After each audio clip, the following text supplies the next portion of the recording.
I'll be busy looking after the baby soon. I won't be able to come home for a while, so try not to miss me too much, okay? My husband said this as he packed his things. I just stood there watching him. He didn't seem to care about how I felt. He kept laughing and humming, asking about our son's baby bottle. But the baby he was talking about wasn't ours. He'd had gotten another woman pregnant, and the baby was theirs. This man had left me and our son behind. My name is Linda, and I'm 42 years old. I work part-time as a caregiver, so I don't earn much. But I'm studying to become a certified nursing assistant. My family consists of my husband and our son. My husband is 45 years old and works as a manager in a fairly big company, where he's been for many years. My husband used to flirt with other women a lot, and it made me cry many times.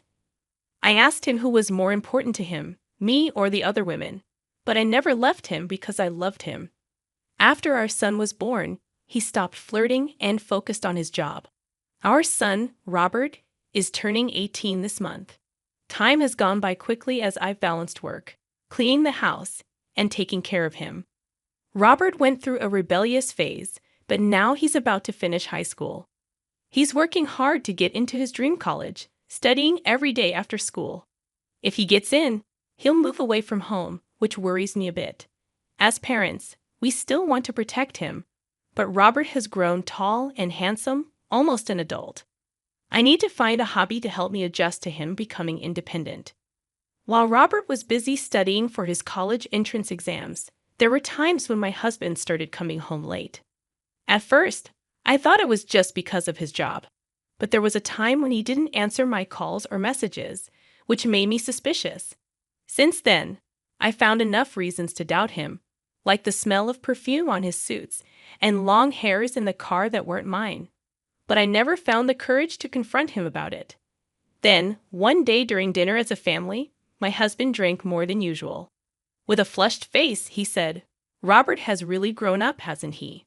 I still want to be a kid, though. But you've grown so much taller since middle school, and your face has become more mature, hasn't it?" Robert seemed embarrassed to be treated like an adult and scratched his head.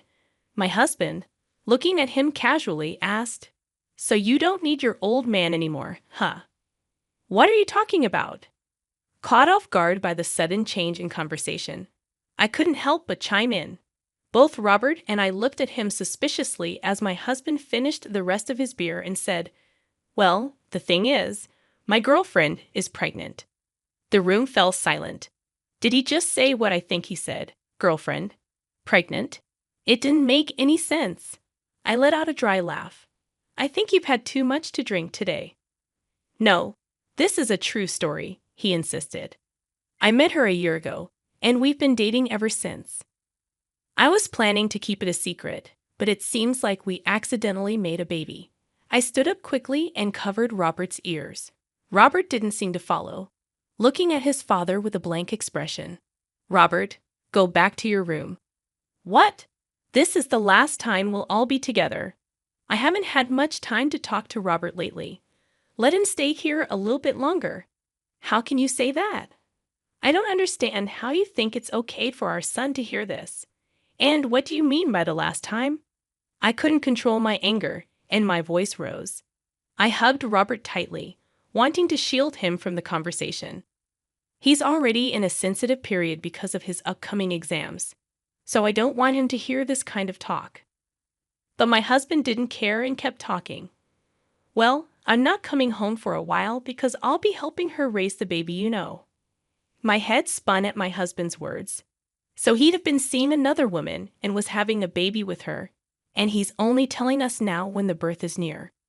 I couldn't understand his behavior, and I felt like I was going to lose it. We had been together for over 20 years.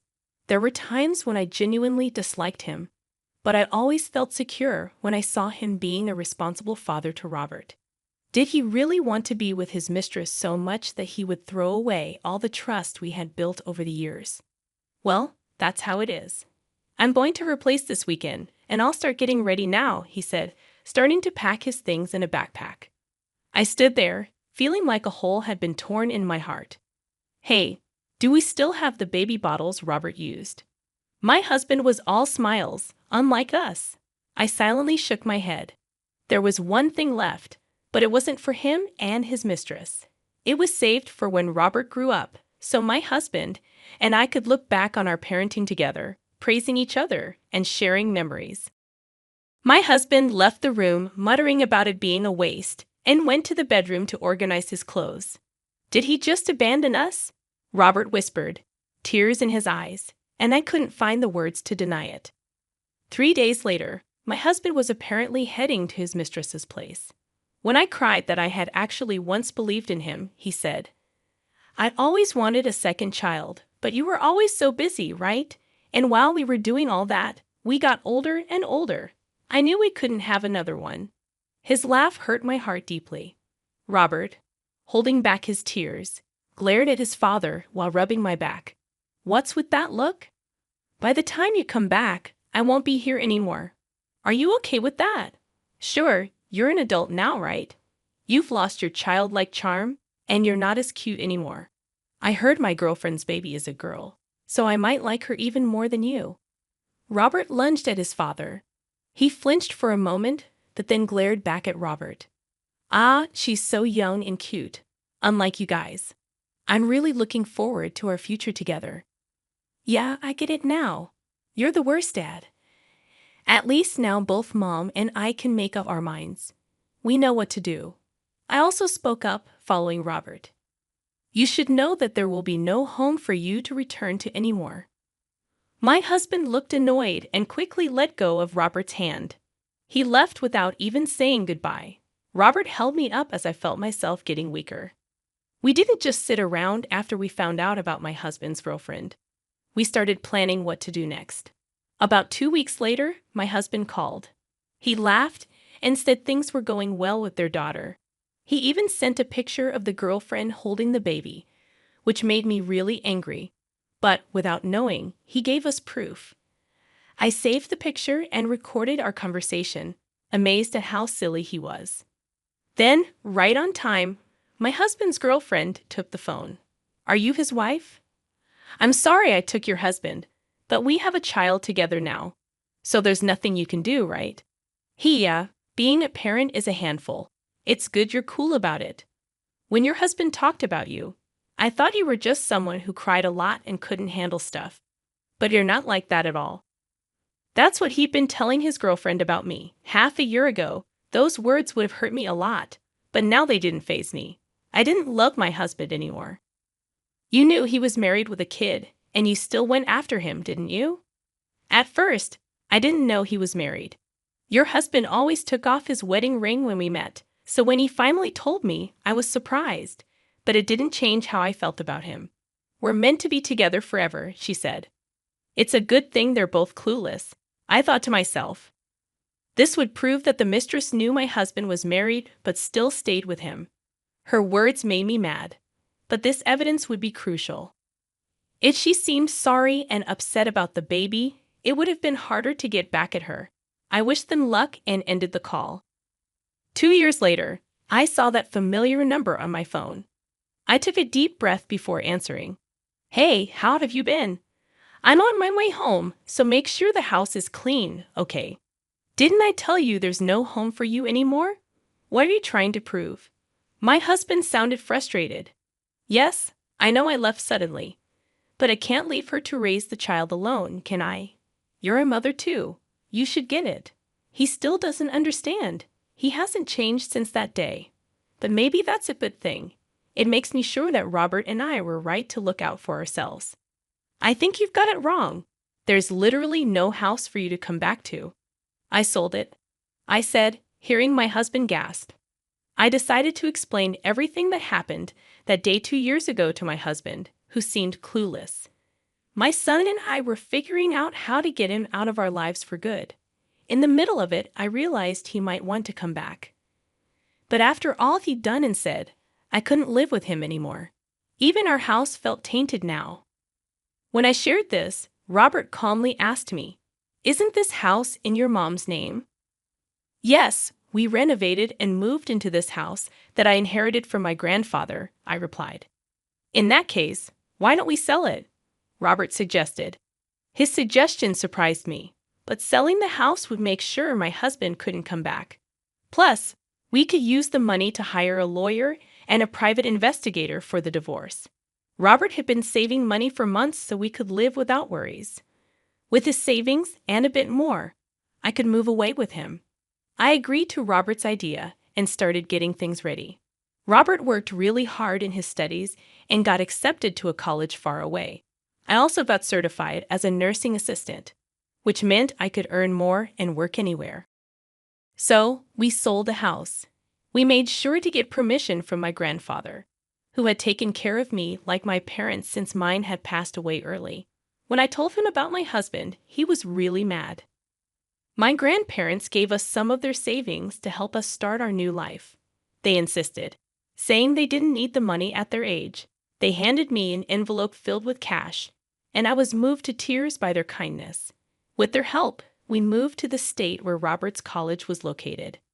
You never cared about what we were doing while Robert was studying for his exams, so I bet you don't know where we live now, I told my husband. You can't trick me like that. My husband's voice got louder, sounding panicked. If you're lying, come prove it yourself. We're busy, so we'll hang up now. Hey, wait. Robert, who had been quietly listening, took the phone from me. Dad, remember what you said? That we don't need you anymore. We agree. We don't need a dad who leaves us for his girlfriend. With a firm tone, Robert told him this, and my husband started crying. Please don't leave me. I know I messed up. I took the phone back, ready to end things.